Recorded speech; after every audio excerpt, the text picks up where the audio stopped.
But champ, NBA Finals. We've come to a conclusion. Oklahoma City finally winning the championship, finally ending the Seattle Supersonics talk.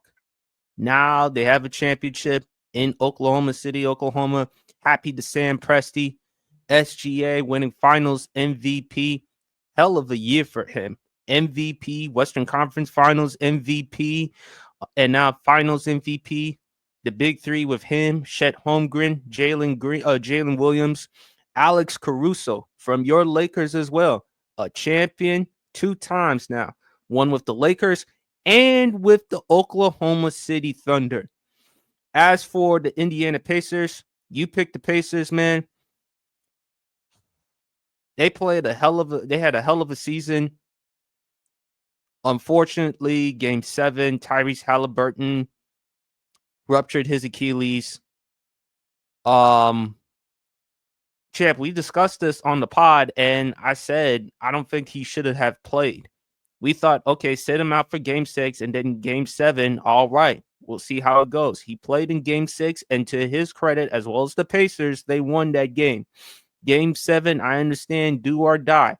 There's no promise tomorrow. And then he unfortunately got hurt. Shams Charania reported he's gonna be out for the rest. Shams Charania reported that it was a ruptured Achilles. Look, I don't want to take anything away from Oklahoma City because they did their job. Does losing Halliburton hurt the Pacers? Absolutely. He's the heart and soul, as well as TJ McConnell, as well as a lot of other players. Champ, the reason why Oklahoma City won game 7 was because Indiana's turnovers. They keep turning the ball. TJ McConnell did the best that he could coming off the bench, providing the energy, but still it wasn't enough. Jalen Williams stepped up. Oklahoma City, they had their problems as far as shooting with the 3. But they were like, game 7, we're not going to lose this one. And I just give a lot of credit to the Oklahoma City Thunder. And I don't think anybody should diminish nor take away what they did this season. It was a hell of a year, and they have something to look forward to. This is the potential of a dynasty. I know it sounds cliche, but I don't think it's cliche. I don't think it's cliche at all to say with Oklahoma City, it's a dynasty, because when you have that young talent and when you still have Sam Presti as the guy making the decisions, and with all those draft picks, it's something. But champ, as I said with Tyrese Halliburton, he should not have played because you hurt your chances if you're Indiana as far as competing in the East. Boston is, I mean, there's not even reports about trading Jaylen Brown. Jason Tatum is out because of the Achilles. We're going to talk about it a little bit later, but they did trade Drew Holiday to the Portland Trail Blazers for Anthony Simmons, and they traded Porzingis to the Atlanta Hawks. Mm-hmm. And to me, there's no excuse for the New York Knicks not to make the NBA Finals, because with all these moves, and still to this day, they can't even land a head coach. Oh God! But but that's a story for another day. But champ, it's Oklahoma City's. It's their world. We living in it. We just got to give credit where credit is due. Shai Gilgeous-Alexander had a hell of a season. The organization, they should be proud. And it's something for the great Oklahomians to look forward to, because I know Oklahoma is really more of a football state because of Oklahoma Sooners, the Red River rivalry. Of course, you know, Oklahoma versus Texas, all the great legendary players who have played at the University of Oklahoma and Oklahoma State. Well, now you got basketball to look forward to. And I know it's not a big market, but game 7. Did you check out the ratings for game 7, champ? Yeah, it was over 18, over the highest rated finals game 7 since 2019. So they did their job. I mean, for it to be 2 small markets and people to say, well, it's a boring finals, you sure as hell could have fooled me, because everybody was watching it. It was almost 20 million people that watched. And that's what the NBA needs.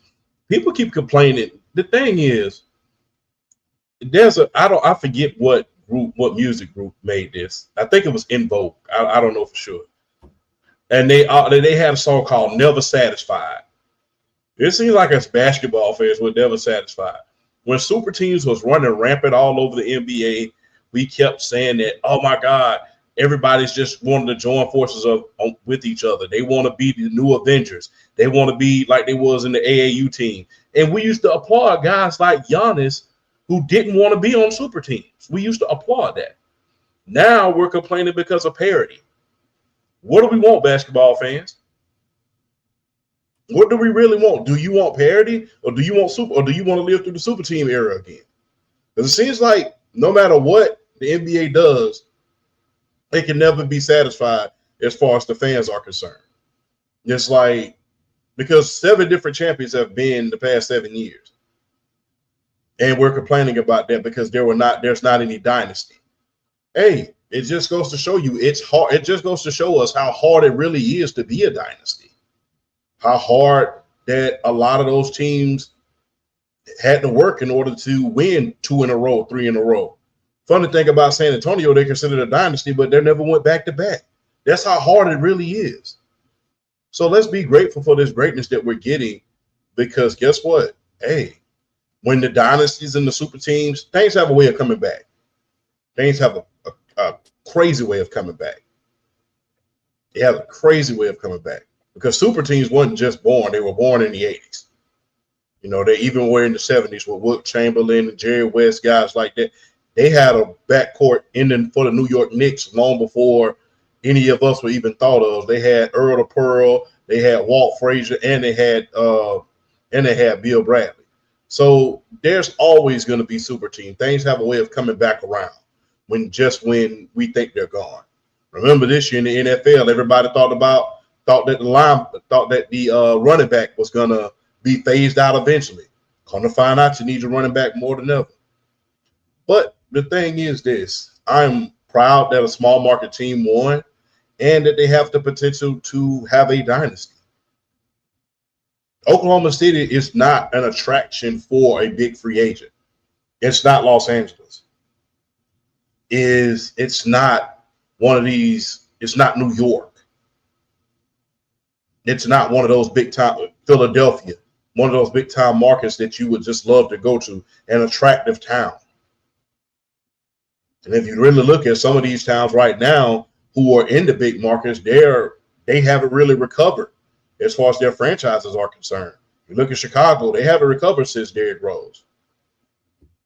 If you really look at Philadelphia, they're suffering with the process, however long it's going to be there. You look at LA, things were up and down to the point where Jeannie Buss had to sell the team. So it just goes to show us the changing of the guard. That is the freshest haircut that you're ever going to get, my friend. That is nice. And who did that, man? I did. Really? Yeah, I did it last night. Well, damn. Okay, looking good and sharp. That's nice right there. Got the my daughter's coming home this weekend, so we got to be fresh. My daughter's coming home, so we got to be fresh. Got to be fresh. Okay, yeah. You got the good haircut. Got sugar daddy beard on. I see you. Yeah, I know, man. I don't see. The thing is like I don't really pay attention to it that much until I really look at it. And I'm like, now look at it, I'm like, damn, you know what? That ain't half bad. I can roll with it. So you're gonna be part of the Silver Fox gang in a minute, man. You better watch out now. boy, hey, boy, I'm 40 this year. You got me looking ahead to some good times. Silver Fox gang. I salute you. But yeah, that just goes to show us how frugal NBA and basketball. We're about it.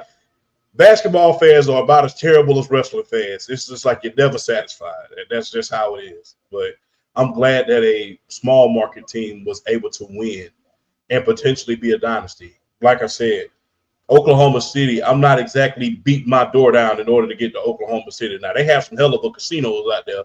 You want to go out there, you want to gamble, I think it's called Chickasaw Casinos. A hell of a casino out there. I think it's like 2 hours away from Oklahoma City. They got some hell of a casinos out there.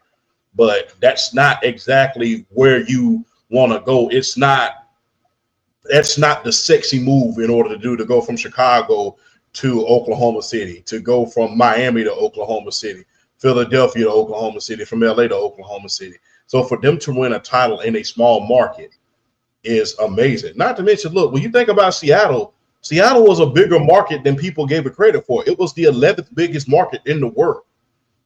It was the 11th biggest market in the world. And for you to win a title in a small market, a very, very smaller market, more than 30 years later,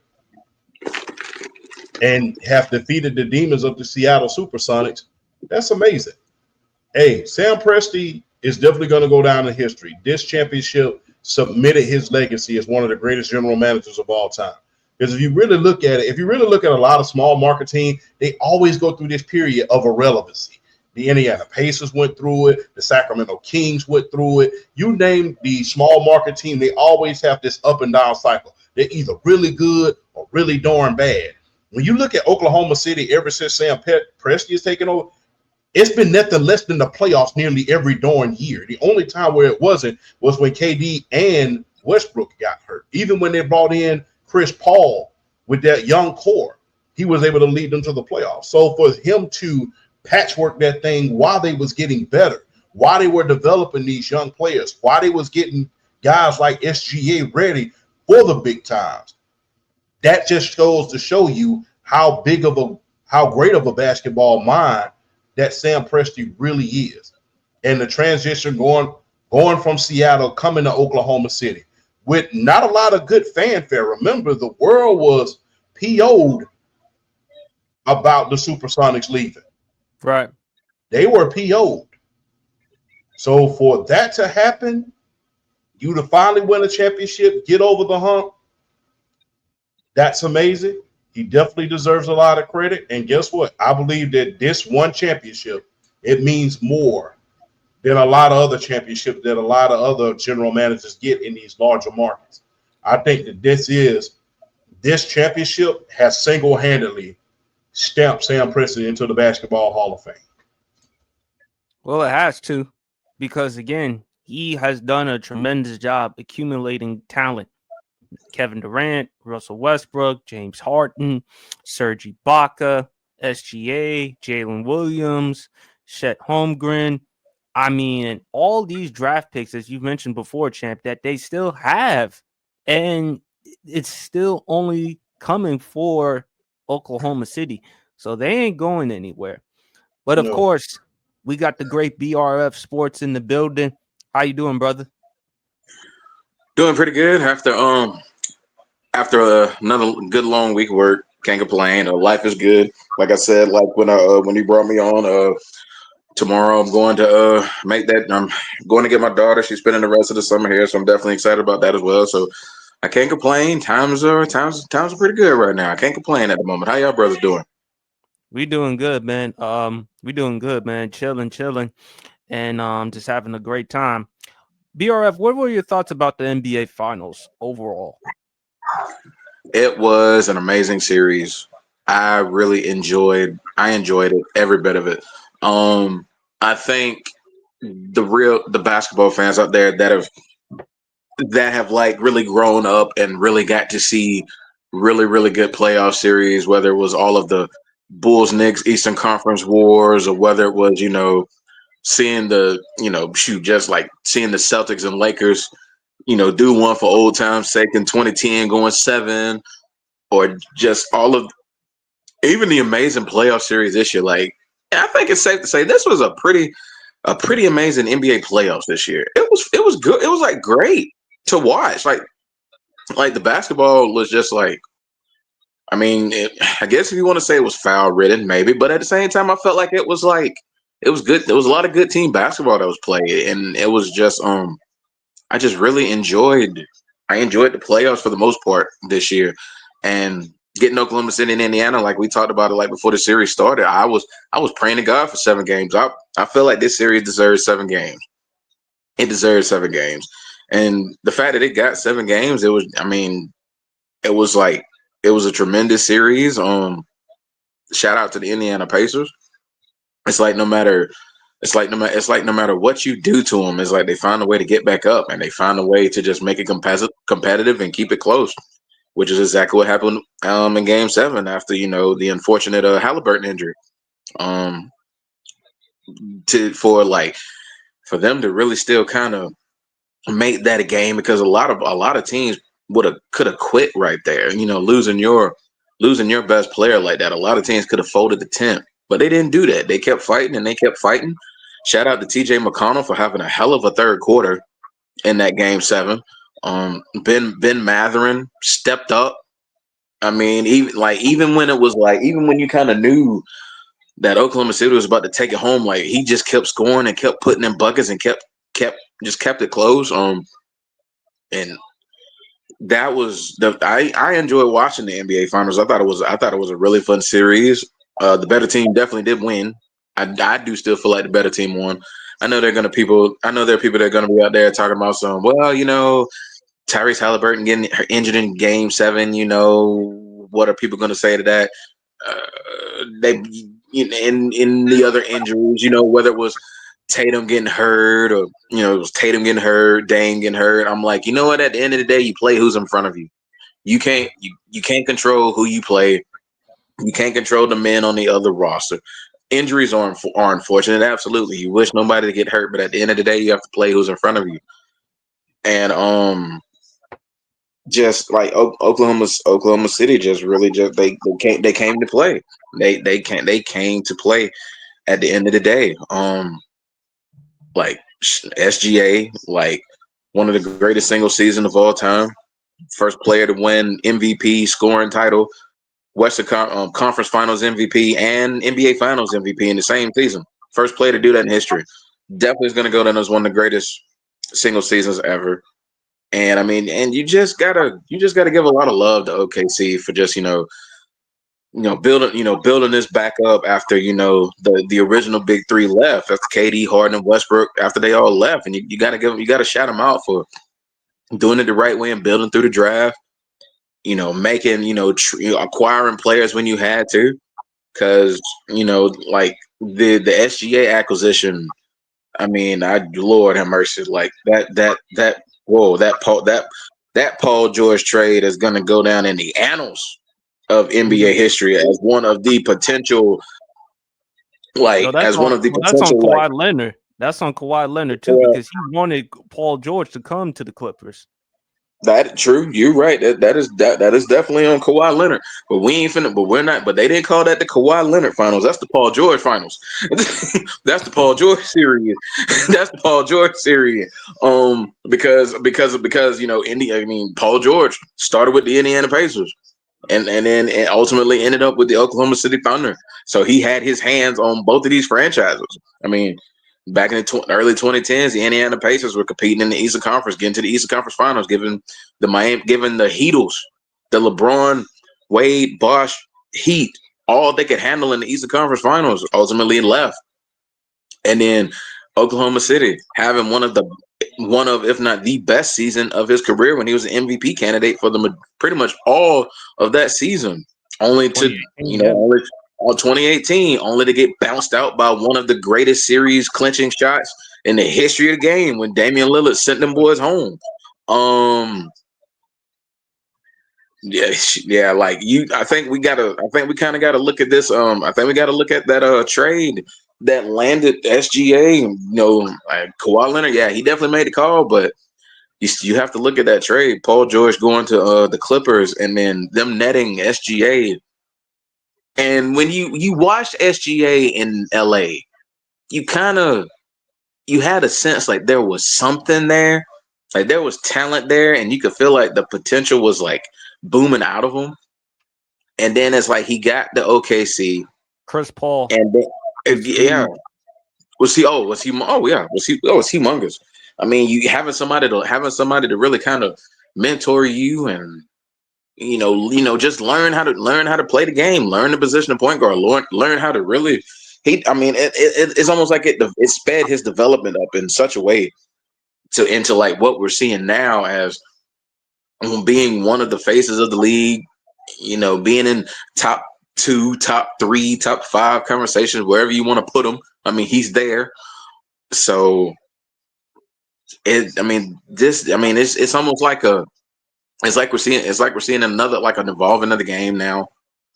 And, we're kind of, it's like we're getting away from that era where it's like Braun and Steph and KD, like they're nearing the end. We're starting to get away from that era, and now you're seeing like the SGAs and the Anthony Edwards. And when he gets back, from his injury, you got to put Jason Tatum in this conversation. So we're getting it. So we get into this new era of just elite, talented players. And I mean, it's like, do we have like a singular face of the league? No, we don't. But at the same time, it's like, I feel like the league is still going to be in good hands at the end of the day, from the standpoint of the youthfulness that they have and like what they bring to the table and how they put themselves on display for the world to see, especially in big time moments. Like, I mean, good gracious. I mean, look at a guy like Anthony Edwards. He's basically earned the nickname of the Legend Killer. He is the Randy Orton of the NBA. This man take out Hall of Famers like it ain't nobody business. I mean, it's just an amazing thing what you're seeing out of him. Jason Tatum, bringing the Boston Celtics an NBA championship last season, and then seeing Tyrese Halliburton, his growth. Ultimately he had that unfortunate injury that's probably going to keep him out all of the 2025-2026 season. But seeing his growth in the playoffs, like, this league is going to be in good hands with this generation of players that's currently residing in the NBA. I think it's perfectly fine. I think it's going to be perfectly fine. I'm just happy we got a really, really good NBA finals to really hopefully set the tone for the next 3, 5, 10 years down the road.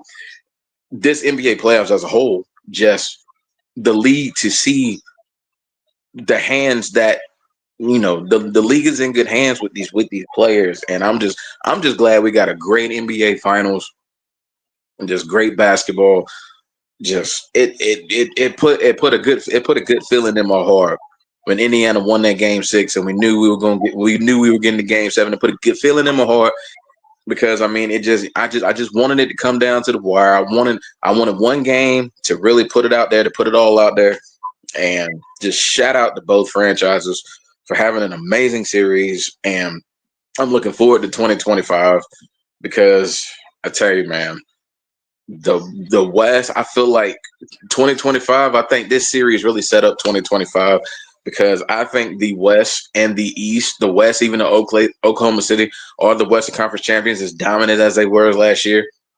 Next year could be one of the more wide open cases of the NBA we've seen in a long time. So I'm hoping to set the tone for really good, competitive, and just parity-filled basketball. The playoffs as a whole was just an exciting treat to watch, and the finals was just that last real cherry on the top to really bring it home and show the league and show the world that this generation of players that's currently going now, the NBA is going to be in good hands, and I can't ask for anything more than that.